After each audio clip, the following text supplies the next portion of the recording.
What's going on, guys? Welcome to your 48th HTML5 tutorial, and in this lesson I want to start talking to you guys about the Web Storage API.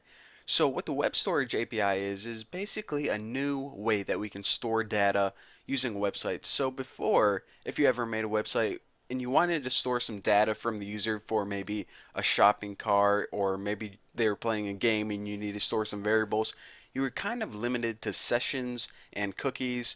But the web storage API is going to change all that. It's going to give you a new awesome way to store data, make it much more efficient, and give you guys another set of tools that you can use. It's pretty awesome, so let's go ahead and get started. So the first thing I did is I wiped out everything in my CSS and JavaScript file. However, I'm linked to them both. I didn't want to go ahead and rewrite the whole template because that's kind of worthless.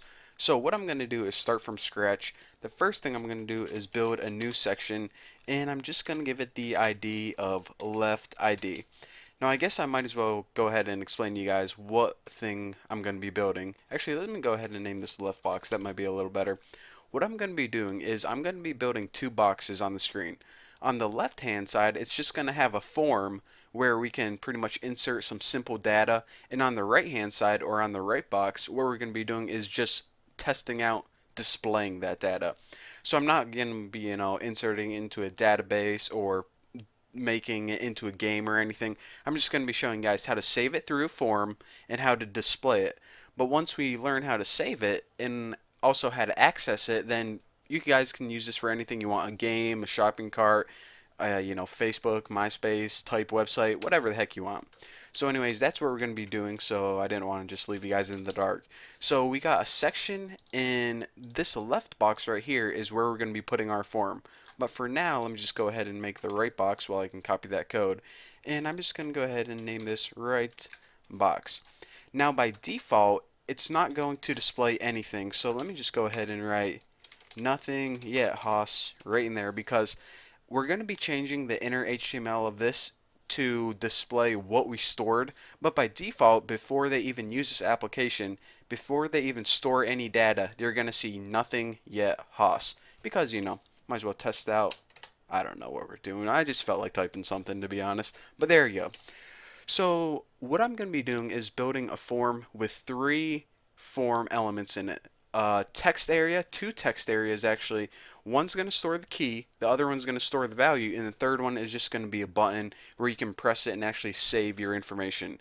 So let me go ahead and make three paragraphs and copy this crap right here. Alright, now the first one, like I said, is going to be the key. Now, I want to mention this. Whenever we are storing information that the user enters, it's basically like storing a variable. You have your variable name and the variable value. So the name could be like age and the value could be 15. The name could be username and the value could be the New Boston. So what they do is they call these variables keys, and they call the values, I don't know if you could guess this one, value. But let me just go ahead and I'm just going to write 1 like that, and 2, because well, I'll show you guys what I'm doing in a second and it's going to make sense.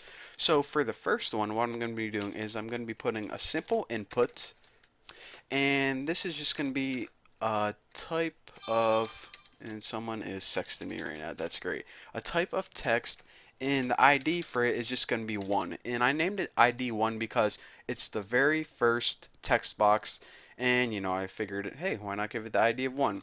So for number 2, what I'm going to be doing is I'm actually going to be making this a text area, and you end those with text area. It's not a single tag, it's a double tag, and I'm going to be giving this the ID of 2, and that is just because whenever I don't want to give it the ID of key and value, because whenever we're working in our JavaScript functions, there's actually a method called value, or a property called value, so I don't want to confuse the two. So anyways, just go ahead and name this first text box, give it an ID of 1, and give this second text area, you can make a text box if you want, but I'm going to give this an ID of 2. You can give them names if you want, but names aren't really going to matter for this tutorial. So the last thing we want to build is a button. So input type equals button, and for the ID, just give it the ID of button and give it a value of save. Now the value is what text you want to appear on the button. So I just want my button to say save, just like that. So as you notice, and I probably should have done this, I don't know why I do it this way, but I always build what's inside the form before I actually build the form itself. So that might have confused you guys. So let me just go ahead and build that form, and go ahead and copy this right there and paste it right there, and ending form. So as you can see, we have two boxes on the screen right now. A left box, which pretty much has a form with 3 elements in it. The first one is just pretty much an area to enter text. The second one is an area to enter text. And the third one is a button to save it. Basically, we're going to be making a variable with the name of this, giving it a value of this. And whenever we have everything set, we can save that variable by clicking this button right here. So let me go ahead and save this and run and launch in Chrome and show you guys what we got. We pretty much got a variable name, which can be like person, a value, which can be Bucky, and whenever we save it, it's going to display in our other box. But as you notice, a couple things. First of all, this is probably the ugliest looking website I've ever made in my entire life. So what we need to do in the next tutorial is style this. We don't need to make it look great, but make it look at least a little better than this piece of crap. And also add some functionality to this baby so, I don't have to sit here click and save all day and nothing happens. So that's what we're going to be doing in the upcoming tutorials, and yeah, I can tell that you guys are excited already. So anyways, there you have it. Thank you guys for watching. Don't forget to subscribe, and I'll see you guys in the next lesson.